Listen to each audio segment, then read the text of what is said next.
We are no strangers to the constant stress of everyday life bombarding us, and factoring in the holidays, less sunlight this time of year, it can be hard to manage that anxiety. In this News 19 exclusive, Crystal Flintrop shares how a practice known as forest bathing is gaining traction at Gundersen Health System.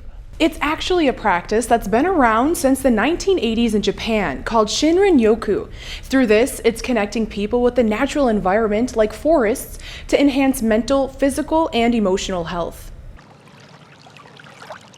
When you learn about forest bathing, you anticipate that it's going to be just a walk, but it is actually much more of an immersed, transformative experience. The practice of forest bathing is done with a certified guide to create and maintain a space for people to tap into the healing energy of the natural world.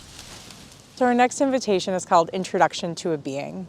And during this invitation, you're invited to wander out and just find a being in this place that perhaps you want to get to know a little bit better. Through forest bathing, participants are able to turn off their mind, slow down, and tune into their surroundings with their senses, a form of meditation that has proven benefits. And some of the benefits that they find is people have lower blood pressure after a walk, increased heart rate variability, lower resting heart rate, lower levels of cortisol in their blood. So cortisol is our stress hormone, and so people have lower levels of cortisol after a walk. People were reporting less symptoms of anxiety and depression after a single walk.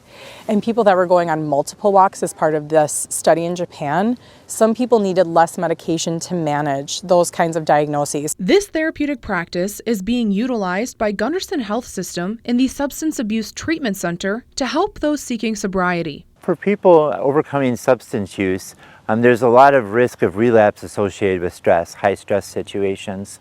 So not only do I see patients lighter and happier throughout the day, but they're learning skills that they can directly use to be resilient and avoid relapse. Oftentimes people relapse at the most stressful points in their life, and so any skill that helps them avoid relapse is critical.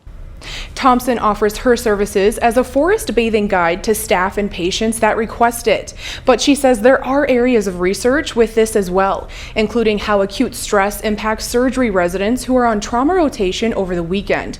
And I'm told that there are opportunities in the future to also research how forest bathing impacts hospice and palliative care. And what a beautiful area we have for that. Thank you, Crystal. And you can find a link to more about the practice and a forest bathing guide near you by finding this story over on our website, wxw.com.